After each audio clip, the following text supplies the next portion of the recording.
One of the things I explain in this article is the above and below tactic. This is used by a lot of different groups, communist groups, special interest groups, political factions, you name it. Basically how it works is they have groups that are in power, small handful of individuals who incite different groups on the ground to create incidents. They create demand. They make it appear that the public wants a change. Politicians respond to it, media covers it, right? And then once they start covering it, once it appears in the public consciousness that the public wants something to change, then the politicians who incited this entire facade, this entire illusion, take that and they call for policy for change, or they call for investigations. This is how they use the tactic of above and below to do whatever they want in our society. It's a tactic that allows a small group of individuals to incite change in society. And I think when it comes to understanding the nature of what we see taking place, it's important to understand how this works and how other related strategies that tie to this work. Is this the voice of Adam Lanza? Some little thing he experienced was the last straw, and he was overwhelmed by the life that he had. According to a report in the New York Daily News, it is. He didn't act really any differently than a human child would. The audio obtained by the Daily News is from an Oregon College radio show called Anarchy Radio. The man the paper identifies as Lanza wanted to discuss the death of a domesticated chimp named Travis with radio host and self-proclaimed anarchist John Zerzan. His attack can be seen entirely parallel to the attacks, random acts of violence that you bring up on your show every week. Committed by humans, which the mainstream also has no explanation for. And no. Actual human, I just don't think it would be such a stretch to say that he very well could have been a teenage mall shooter or something like that. And finally, he also said, civilization isn't something that just happens to gently exist without us having to do anything, because every newborn child, human child, is born in a chimp-like state, and civilization is only sustained by conditioning them for years on end. It's just been confirmed that this is video of Adam Lanza. The video was recorded several months before the massacre in 2012. The video was taken at a movie theater near his home. Lanza was reportedly obsessed with the game, sometimes spending 10 hours a day dancing to the video. The video that we saw of somebody being taken away, that is Ryan Lanza. There it is, courtesy of our affiliate, right, WCBS in New York. That is Ryan Lanza. I believe he's 24 years old.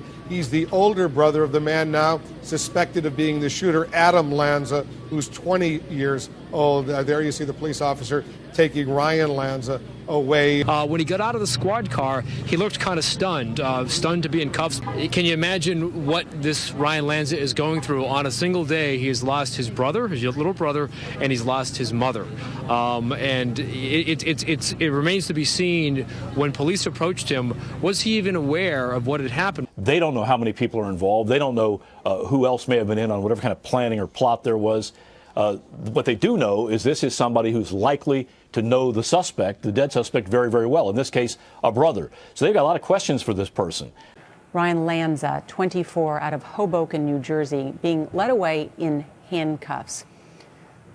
I imagine this is, as John described, authorities checking out all the family members. It's not clear whether he has any involvement. Is that right? There's nothing so far that we know of that makes this man, Ryan Lanza, complicit in this. There's no indication preliminarily or otherwise that says he had any real involvement in this.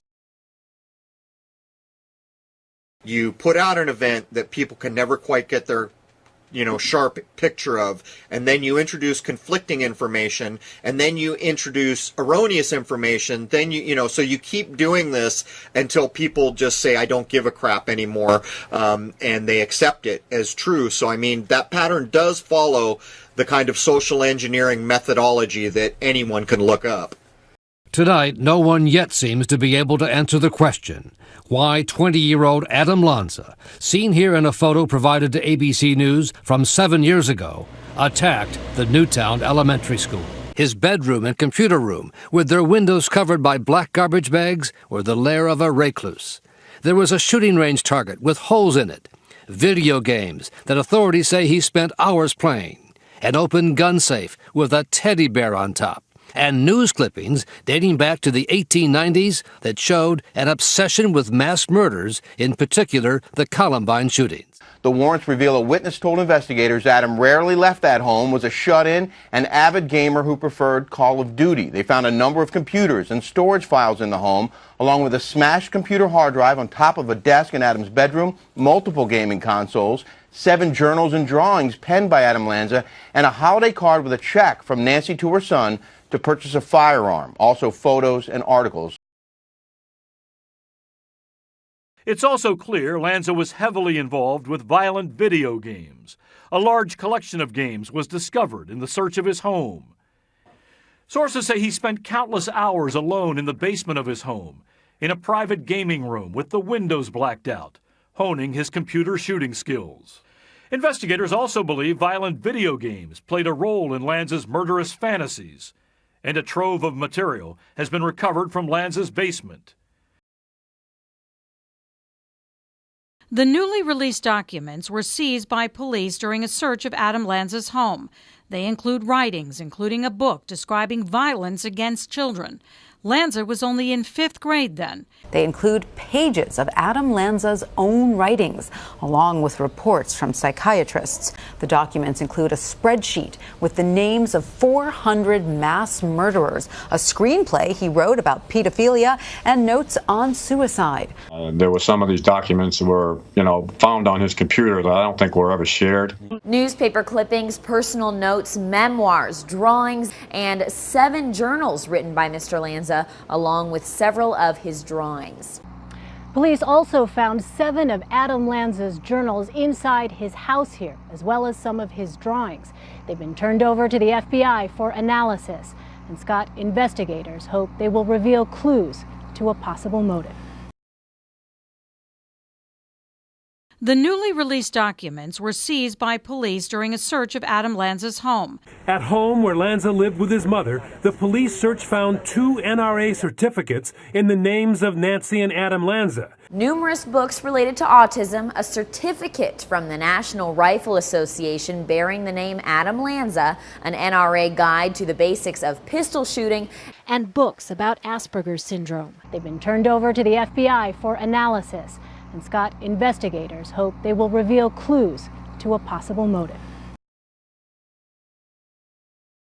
The newly released documents were seized by police during a search of Adam Lanza's home. In 2007, when Adam Lanza was 14, the report says the Yale Child Study Center diagnosed profound emotional disabilities and offered him a treatment plan. A concerned clinician emailed his father saying, "I told him he's living in a box right now, and the box will only get smaller over time if he doesn't get some treatment."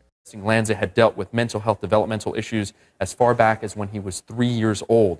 He had made up his own language. He was sitting in the corner, repeatedly beating his head against the wall. And then by 5th grade, his behavior really took a turn for the worse. He authored this book, or penned this book, I should say, called The Book of Granny, where he glorified violence, child murder, how his mental illness was misunderstood, largely mistreated by doctors and physicians. And it relies heavily on interviews with doctors and educators of the young man that you're looking at there.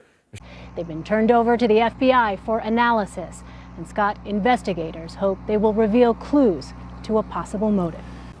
Yeah, take a look at this report. It goes in depth into Adam Lanza's mental health, though when they refer to him inside the report, they only refer to him as, quote, the shooter this, the shooter had that. The report lists his diagnosed disorders.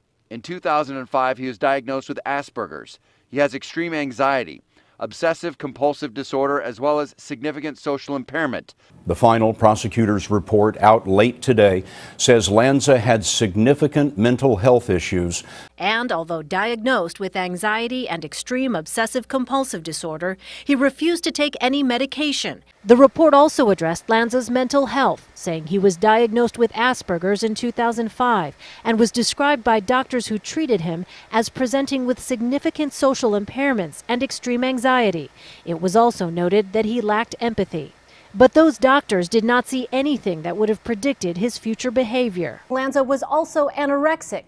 At 6 feet tall, he weighed just 112 pounds, which the report says resulted in brain damage. As they combed through Lanza's home, investigators did find signs of a disturbed man, evidence of target practice, violent computer games and literature. Pictures of his bedroom show the windows covered by black trash bags. As for the ever-present question of why, investigators say we may never know.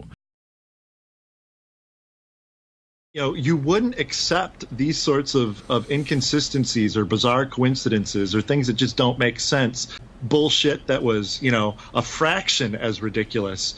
When you look closely, the details, I mean, they just collapse upon themselves. YouTube is banning accounts that promote discrimination. The social media company says it will crack down on users connected to Sandy Hook massacre. YouTube has now decided to ban and delete hundreds of thousands of videos, including those that promote Nazism or deny events like Sandy Hook ever happened. These laws are incredibly vaguely defined. There is almost no universally agreed definition of hate speech, as was referenced in the intro remarks. And the criminal code says this: whoever, in circumstances where his or her behavior is likely to arouse justified indignation, publicly disparages or insults a dogma, that person shall be liable to 6 months imprisonment. So here we see the disparagement or insult, not of a person, but of a dogma, of a belief, and that is a criminal offense. And so an entire hate industry has been created that needs a narrative of hatred for its own revenue stream. So it's not only at this point a you can't say that culture, but also a you can't think that culture as well. Because hate is ill-defined, it is not static, and it is necessarily expansive. And so, for now, you may be able to avoid its implications. But left unchecked, that is not going to be a sustainable strategy for anyone. Thomas Jefferson kind of nailed this from the beginning, saw all of this psychology from the very beginning, and said that we should have the freedom of expression, because freedom of speech, because the freedom of speech puts rational questions to fanatical belief. The whole case was based on the idea that hypothetical people who didn't exist in reality might be offended by this speech. They might be. They could be, likely to be, but there weren't actually any victims of the hate speech. And that is an extraordinary way for the criminal law to operate. Now, so far, one could say that the Supreme Court has restrained this push. In a 2007 unanimous decision called Matal v. Tam, they ruled, I'm going to quote it for you, that public expression of ideas may not be prohibited merely because the ideas are themselves offensive to some of their hearers. So that's a unanimous decision.